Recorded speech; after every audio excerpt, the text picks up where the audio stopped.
mas também como um fator de legitimação social, com a ideia de que aquilo que é ensinado é porque merece ser ensinado.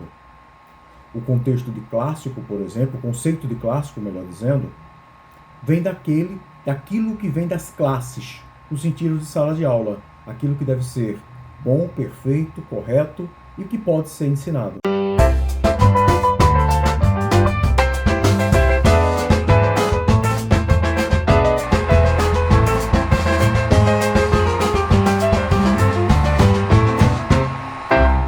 Olá, eu sou o professor Wagner Lemos, da Universidade do Estado da Bahia, UNEB.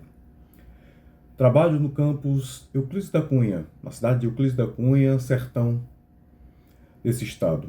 Tenho muito prazer de participar do Labelle e tenho muita alegria em comemorar os 10 anos do Labelle com esta coleção que está sendo lançada hoje. Participo com uma obra chamada História da Literatura nos Bancos da Escola, peça-chave no tabuleiro da legitimação.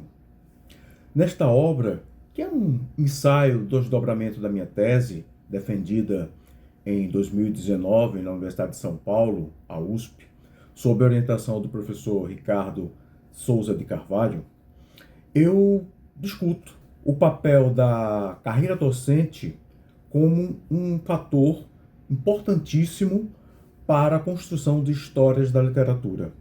Mas não apenas isso, eu discuto um contexto de legitimação ligado a essa profissão e que, no meu entendimento, ao longo do tempo, nós, pesquisadores, temos deixado em segundo plano, como eu digo no texto, como se fosse uma aceitação à desvalorização da carreira docente que muita gente na sociedade faz.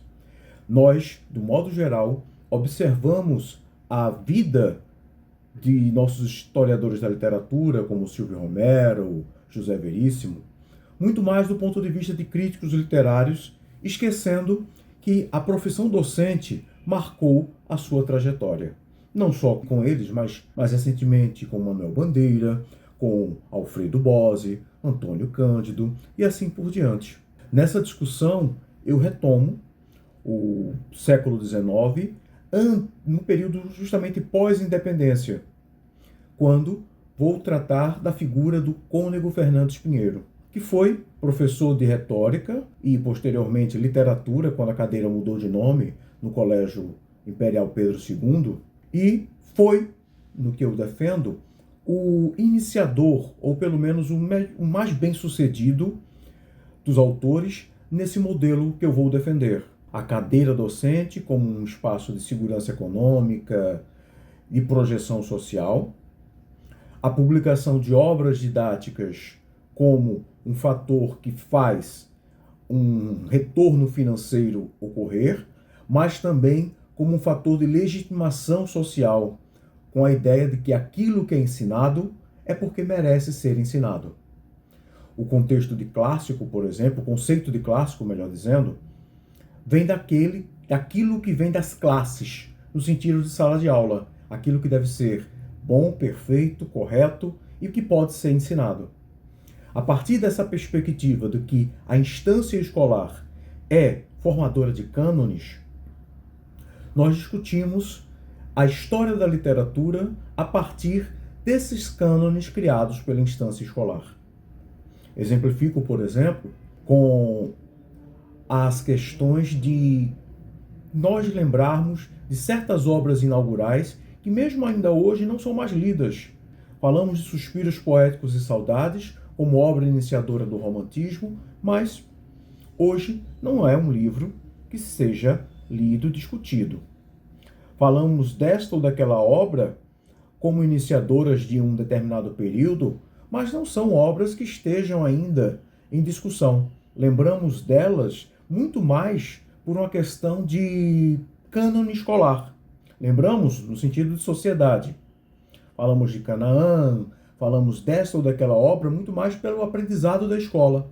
Com base nisso, eu fui defender a posição de que José Veríssimo, Silvio Romero copiaram um tanto esse modelo que estava disponível naquele contexto. História da literatura, como finalidades futuras, como obras didáticas, outras obras publicadas também com vistas à legitimação social trazida pela publicação de livros, pelo que eu vou chamar, trazendo uma expressão do Euclides da Cunha, um lucro de ordem moral. O retorno financeiro era relativamente baixo, mas aquilo garantia uma projeção social que dava acesso a bancas remuneradas, a indicações para determinados cargos e aumentava a rede de contatos, uma rede de contatos promissora para cargos, funções, pedidos de emprego para um filho, como foi encontrar com relação a Silvio Romero, pedidos de ordem pessoal para o José Veríssimo. E, nesse sentido, eu ressalto o gênero história da literatura como um gênero vencedor, que se consolidou nesse momento histórico a partir do Cônego Fernandes Pinheiro, foi sequenciado por Silvio Romero, o primeiro dentre nós a fazer uma história da literatura buscando bases científicas, com todos os erros que cometeu, certamente, mas tem esse mérito. E o José Veríssimo, que ao publicar, ao escrever, ao tentar se consolidar na literatura brasileira com uma obra homônima à de Silvio Romero, buscava suplantar o espaço daquele que tinha se tornado o seu desafeto. Infelizmente, o Veríssimo não chega a ver a sua obra publicada, ela sai de maneira póstuma e ele não consegue emplacá-la por meio dessas redes de contatos como uma obra didática. Isso vai ocorrer independente dos acordos, dos conchavos, dos pedidos, das relações sociais. Nesse sentido, é que temos em Silvio Romero uma projeção maior, porque ao publicar a sua História da Literatura em 1888, conseguiu fazê-la se tornar livro didático no Colégio Pedro II. Depois, conseguiu ainda construir uma versão reduzida, em forma de compêndio, com assinatura do João Ribeiro, com a primeira edição em 1906, utilizada com finalidades didáticas, e a segunda edição, menos polêmica, de 1909, também com finalidade didática. Um parêntese, essa questão da polêmica foi porque a primeira edição, em 1906, Silvio Romero, fazendo jus à sua fama de verrineiro, briguento, ofendeu, distratou, diminuiu alguns dos nossos autores. A segunda edição foi reduzida desses aspectos, tratou-se apenas de autores já falecidos e desviando de questões polêmicas. Porém, já indicavam nas suas introduções que tinham finalidade, sim, didática. E muito do nosso cânone, muito da nossa visão de história da literatura vem desse contexto romeriano, dessa produção romeriana. Gosto sempre de ressaltar a apropriação, a absorção de que o Manuel Bandeira, quando foi fazer suas obras de história da literatura, faz de Silvio Romero.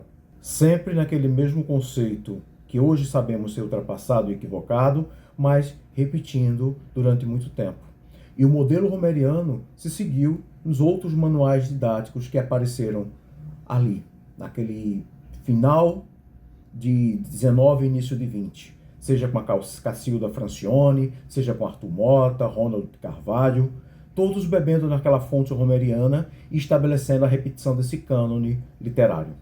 Por fim, quero fazer uma saudação a todos os colegas autores desta coleção, trazer o meu agradecimento em nome da Universidade do Estado da Bahia pela acolhida, pelo convite feito pela professora Carmen Negreiros e pelo professor Jean-Pierre Chauvin para participarmos desta coleção, com a história da literatura nos bancos da escola, peça-chave no tabuleiro da legitimação.